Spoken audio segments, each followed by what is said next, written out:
What if I told you that the secret to a good life isn't about being positive all the time? That maybe, just maybe, you've been chasing the wrong things. Mark Manson drops this truth bomb in his best-selling book, Not Giving a F does not mean being indifferent. It means being comfortable with being different. Welcome back to the channel, where we break down the biggest books so you don't have to spend hours reading them. Today, we're diving into The Subtle Art of Not Giving a F by Mark Manson, a book that completely flips self-help on its head. If you're tired of toxic positivity and Instagram quotes that don't actually help, stick around. This one's different. Here's the deal. Mark Manson wrote this book because he was sick of the self-help industry telling us we can all be extraordinary, that we should always be happy, and that positive thinking solves everything. Spoiler alert, it doesn't. This book spent years on the New York Times bestseller list because it tells the truth most self-help gurus won't. Life is tough, you're going to struggle, and that's actually okay. The book isn't about not caring about anything. It's about choosing what deserves your energy and what doesn't. Why should you care? Because right now, you're probably wasting mental energy on things that don't matter. Social media drama, what strangers think of you, trying to be perfect at everything. Manson gives you permission to stop, and more importantly, he shows you how to focus on what actually matters. This isn't just feel-good fluff. It's a practical guide to living better by caring less about the wrong things. Idea number 1. Not everything deserves your Fs. Let's start with the core concept. You have a limited amount of Fs to give in life. Think of it like a budget. Every day, you've got maybe 20 Fs you can spend. The problem, most of us are blowing our entire budget on nonsense. Someone cuts you off in traffic? That's 3 Fs gone. Your coworker gets promoted instead of you? There go 5 more. Someone doesn't like your Instagram post? Another 2 Fs wasted. Here's what Manson wants you to understand. When you give a F about everything, you actually don't give a F about anything that matters. It's like trying to go to the gym, learn Spanish, start a business, and master cooking all at once. You'll fail at everything because your energy is spread too thin. The solution? Get selective. Decide what actually deserves your energy. Your family? Your health? Your career growth? Sure. A stranger's opinion on Twitter? Nope. Practical takeaway. Write down the 3 things that matter most to you right now. Then, for 1 week, actively notice when you're wasting energy on things outside those 3 areas. Just notice it. Awareness is the first step. Idea number 2. Happiness is not the goal. This is where Manson really challenges conventional wisdom. Every self-help book ever tells you to pursue happiness. Manson says that's backwards. Here's why. When you constantly chase happiness, you're actually reminding yourself that you're not happy right now. It's like trying not to think about a pink elephant. The more you try, the more you think about it. Instead, Manson argues that happiness comes as a side effect of solving problems. Life is basically a series of problems. You're always going to have them. The question isn't, how do I eliminate all problems? It's, what problems do I want to have? Think about it this way. Want to be in great shape? That comes with the problem of working out when you're tired and eating salad when you want pizza. Want a successful career? That comes with the problem of long hours and tough decisions. Want a great relationship? That comes with the problem of having difficult conversations and compromising. Happy people aren't problem-free. They're just dealing with better problems. Practical takeaway. Stop asking, how can I be happy? Start asking, what struggle am I willing to face? If you want to start a business, are you willing to face the struggle of uncertainty and rejection? That's where real growth happens. Idea number 3, you're not exceptional, and that's okay. Here's an uncomfortable truth. You're not exceptional. Neither am I. Neither are most people. And that's actually liberating. We grew up being told we're special snowflakes who can achieve anything. Participation trophies for everyone. The problem, this created a generation of people who feel entitled to greatness without putting in the work. Manson isn't being mean here. He's being realistic. Most of us are pretty average at most things, and that's fine. The obsession with being extraordinary is exhausting and unrealistic. Think about it like this. Everyone can't be in the top 1%. That's literally how percentages work. But our culture tells us we should all be extraordinary, and if we're not, we've failed. The freedom comes when you accept being ordinary.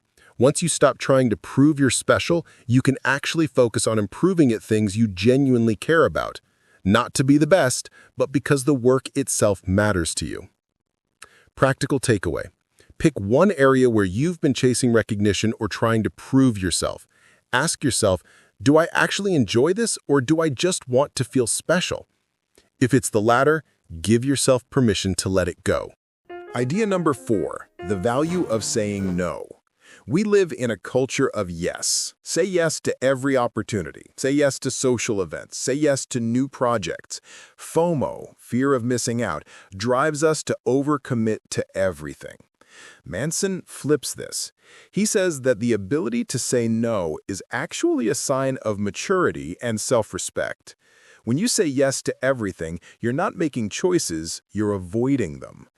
Every yes to something is a no to something else. Say yes to drinks with coworkers, that's a no to your evening workout. Say yes to scrolling social media, that's a no to reading that book you bought.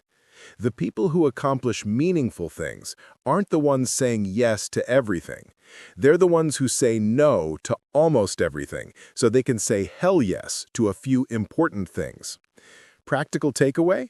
For the next week, before saying yes to anything, pause and ask, what am I saying no to if I agree to this? Make it a conscious choice, not a default response. Idea number 5, you're always choosing. This is one of the most powerful ideas in the book. Even when you don't make a choice, you're making a choice. Doing nothing is a choice. Stuck in a job you hate? That's a choice. Yeah, maybe you need the money, but you're still choosing financial security over job satisfaction. There's nothing wrong with that, but own it. Don't play the victim. Bad relationship? You're choosing to stay. Every single day you wake up and don't leave is a choice to remain. This sounds harsh, but it's actually empowering. Once you realize you're always choosing, you take back your power. You're not a victim of circumstances. You're an active participant in your life. Even when life throws terrible situations at you, and it will, you still get to choose how you respond. That's the one thing nobody can take from you. Practical takeaway? Think of one situation where you feel stuck or victimized. Now complete this sentence. I am choosing to blank because blank. Fill in the blanks honestly. You might not like the answer, but clarity is the first step to change. Idea number 6, failure is the way forward. We're obsessed with avoiding failure. We don't try new things because we might fail. We don't start businesses, ask people out, or pursue creative projects because what if they don't work out? Manson argues that this is backwards. Failure isn't something to avoid, it's a necessary part of improvement. Every successful person has failed more than unsuccessful people have even tried. Think about learning to ride a bike. You fell a lot. That's not a problem. That's the process. But somehow, as adults, we forget this. We expect to be good at things immediately, and when we're not, we quit. The path to success is paved with failures. The question isn't, will I fail? It's, how will I respond when I do? Practical takeaway? Commit to failing at something this month. Try a new skill where you'll absolutely suck at first. Rock climbing, cooking Thai food, learning guitar, whatever. Get comfortable with being bad at things. That's where growth lives. Idea number 7, death as your measuring stick. This sounds dark, but stay with me. Manson uses mortality as a tool for clarity. You're going to die, so am I. That's not depressing, that's motivating.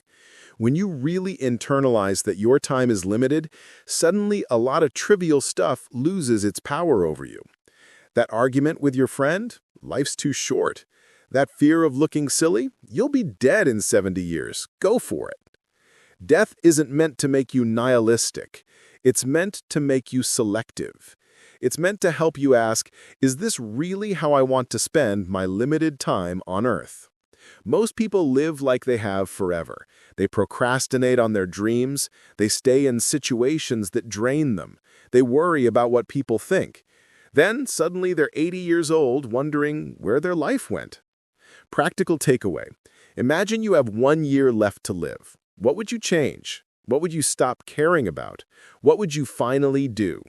Now ask yourself, why wait? All right, let's wrap up the key lessons from The Subtle Art of Not Giving a F. You have limited energy. Spend it wisely. Stop wasting mental space on things that don't matter. Happiness isn't the goal. Solving good problems is. Choose your struggles wisely. You don't need to be special to matter. Ordinary is fine. Focus on what you care about, not proving yourself. Learn to say no. Boundaries are how you protect your yeses. You're always choosing, even when you don't think you are. Own your choices. Failure is part of the process, not something to avoid. Get comfortable sucking at things. Remember, you're going to die. Let that clarify what really matters. Look, this book isn't about becoming a jerk who doesn't care about anything. It's about becoming someone who cares deeply about the right things. It's about having the courage to let go of what doesn't serve you so you can fully show up for what does. If this breakdown helped you, smash that like button and subscribe for more book summaries like this. Drop a comment below telling me what book you want to see next. And if you like this, check out Atomic Habits by James Clear, another game changer for getting your life together. Now stop watching YouTube and go apply something you learned today. Thanks for watching, and I'll see you in the next one.